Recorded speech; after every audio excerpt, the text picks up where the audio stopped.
తో కేకలు వేస్తున్నారు, వేదనతో ఆక్రందనతో కేకలు వేస్తున్నారు.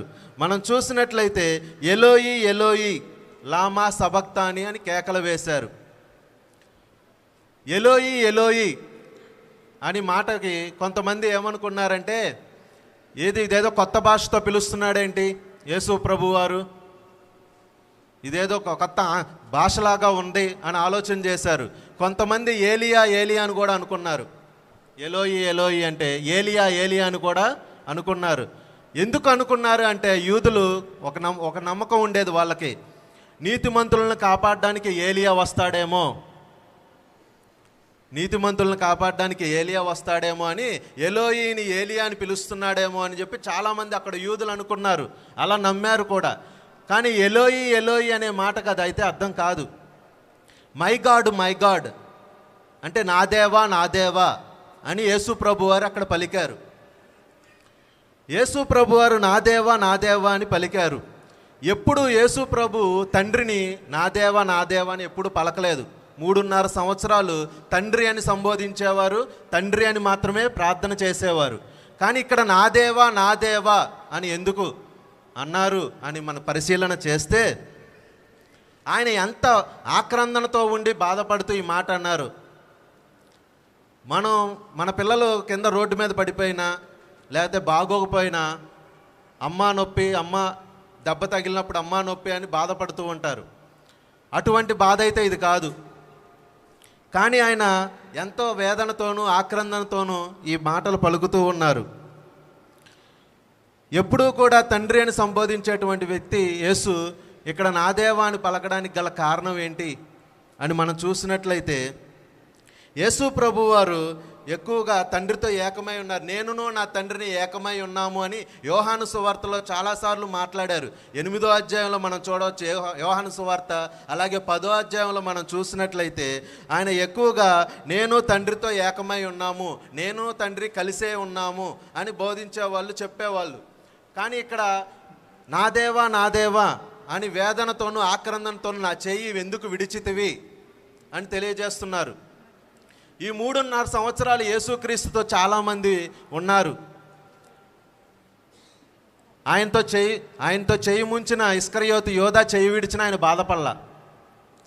అలాగే గెత్సెమనే తోటలో ప్రధానమైన శిష్యులు ఆయన చెయ్యి విడిచినా ఆయన బాధపడలా.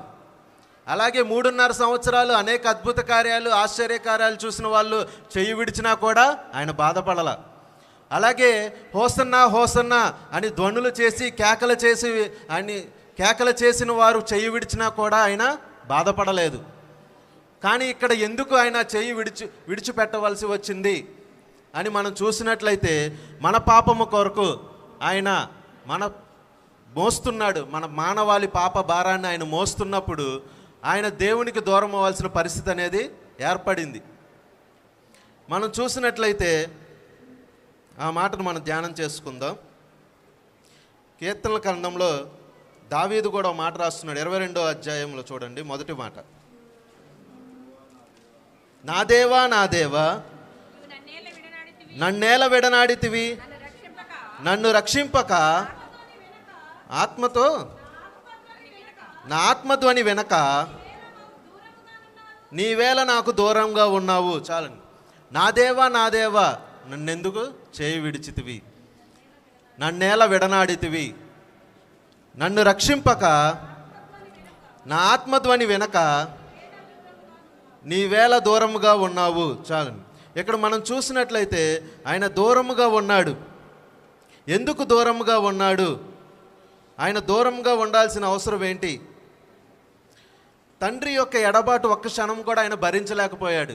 12 గంటల నుండి 3 గంటల వరకు చీకటి కమ్మింది. ఆ చీకటి కమ్మినప్పుడు 3 గంటల సమయంలో ఆయన భరించలేకపోయాడు తండ్రి యొక్క దూరాన్ని ఒక్క క్షణం కూడా. తండ్రితో ఏకమై ఉన్నాము, తండ్రితో కలిసి ఉన్నామని యేసు ప్రభు వారు చాలా చోట్ల సంబోధిస్తూ వచ్చారు.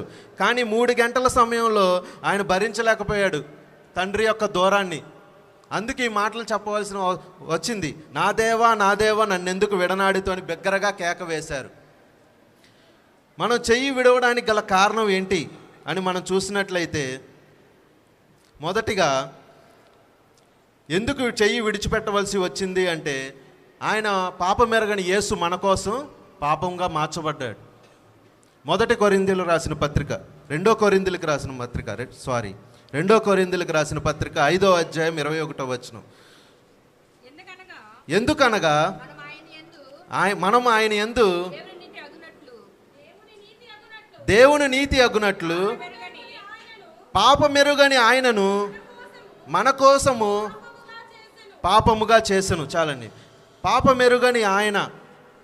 పాపమెరుగని యేసుక్రీస్తు మన కోసం పాపంగా మార్చబడ్డాడు.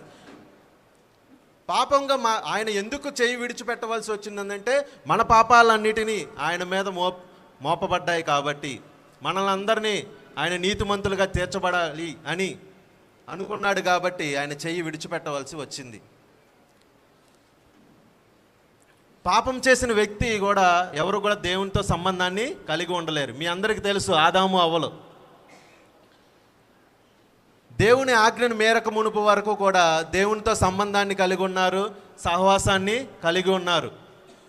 ఎప్పుడైతే దేవుని ఆజ్ఞను మీరి పాపం చేశారో, తినవద్దు అన్న పండును తిన్నారో, అప్పుడు దేవునితో ఉన్న సత్సంబంధాన్ని అలాగే సహవాసాన్ని కూడా వాళ్ళు కోల్పోయారు. ఇక్కడ కూడా దేవుడు మన కోసం ఆయన పాపంగా మార్చబడ్డాడు, మనం నీతిమంతులుగా తీర్చబడాలి అని. అందుకే తండ్రి యొక్క చెయ్యి యేసుక్రీస్తు విడవనాడడం మనం చూస్తున్నాం ఇక్కడ. నేను కూడా నా ఆత్మీయ జీవితంలో నుంచి మాట్లాడుతున్నాను. నేను దేవుడి పిలుపును బట్టి సేవ చేయడానికి వచ్చినప్పుడు, దేవుని పిలుపును బట్టి నాకు ఆర్థికంగా అలాగే ఫైనాన్షియల్గా కూడా చాలా స్ట్రగుల్స్ వచ్చినాయి. తినటానికి లేక, ఉండటానికి లేక, బళ్ళు కూడా, కార్లు అలాగే బైకులు తీసుకెళ్ళి కట్టలేని పరిస్థితుల్లో వచ్చినాయి. ఒకసారి ఒకానొక నాడు సమయంలో ఇది విడిచిపెట్టేద్దాము అనుకున్నా. దేవుని సేవ చేయకూడదు, ఈ కష్టాలు తినటానికి లేదు, కరెంటు కూడా 2 నెలలు కరెంట్ లేక కరెంటు ఫీజు కూడా తీసుకెళ్ళిపోయారు. నా భార్యకి నా బిడ్డకు ఒకే మాట చెప్పా, కూర్చోబెట్టి, ఇన్ని కష్టాలు బాధలు నేనైతే అనుభవిస్తాను, మీరు నా వల్ల అనుభవించకూడదు. నేను దేవుని సేవను విడిచిపెట్టేస్తాను. ఇదివరకు ఇట్లాగానే మనం చేసుకుందాము, నేను ఉద్యోగం చేసుకుంటాను, పని చేసుకుంటాను, మీరు ఈ బాధలు పడకూడదు, నేనైతే పడవచ్చు అని అన్నప్పుడు వాళ్ళు ఒకే మాట నన్ను అన్నారు, ఏదైనా దేవుని పిలుపు ఉంది, దేవుడు నీతో మాట్లాడాడు, దేవుడి కోసం నువ్వు ఉండు, దేవుని పని చేయి. నువ్వు దేవుని విడిచిపెట్టేస్తే ఇదంతా ఎలాగా? ఈ కొద్దిపాటి శ్రమలే నువ్వు సహించకపోతే, భరించకపోతే, దేవుడు సిలువలో ఎన్నో దెబ్బలు అనుభవించాడు, ముళ్ళ కిరీటము ఉమ్మివేయబడ్డాడు, కొరడాలతో కొట్టబడ్డాడు. మనం కొద్దిపాటి శ్రమలు అనుభవించకపోతే 1% కూడా. నేను సరే అని చెప్పి ఆ మాటకి దేవుని ట్రైనింగ్కి ఇక్కడికే వచ్చాను. మీ అందరికీ నేను తెలుసు, ఇక్కడ కొంతమందికి ట్రైనింగ్కి వచ్చాను. అన్నీ విడిచిపెట్టాను. ఉద్యోగం, కారు, ట్రావెల్స్ ఉంది నాకు, అన్నిటిని విడిచిపెట్టాను. ఫైనాన్షియల్గా ఉన్నాయి, అన్నిటినీ నేను విడిచిపెట్టి వచ్చాను. కానీ విడిచిపెట్టి వచ్చినప్పుడు ఆలోచన చేశా, నేను తింటాను, ఉంటాను, బాగానే ఉంటాను, నా ఫ్యామిలీ ఎలాగా, పోషించేది ఎలాగా అని.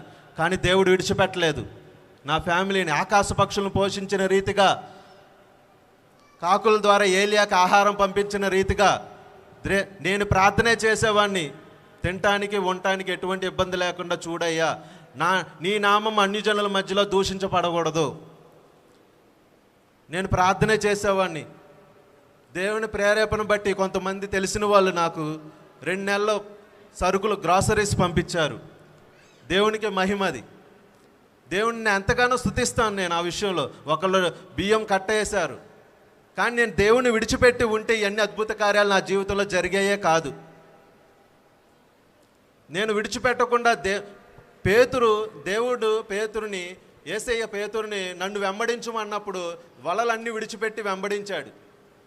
ఆ రీతిగానే నేను కూడా నాకున్న వాటిని అన్నిటినీ, ఫైనాన్షియల్ వాటిని, అలాగే ట్రావెల్స్ ఫీల్డ్ అన్నిటిని కూడా విడిచిపెట్టి దేవుణ్ణి నేను వెంబడించాను.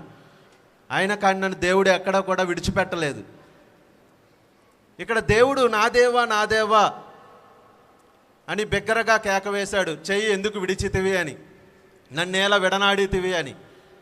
ఎందుకు విడిచిపెట్టాడు అని మొదటి మాట మనం చూసాం. పాపం ఎరగని యేసే మన కోసం పాపంగా మార్చబడ్డాడు, మనల్ని నీతిమంతులుగా చేయడానికి. అది మొదటి మాట, ఎందుకు చేయి విడనాడింది అనేది. రెండవ మాటగా మనం చూసినట్లయితే కొలస్సీలకు రాసిన పత్రిక 1వ అధ్యాయం 22వ వచనం ఈ మాట చెప్పు.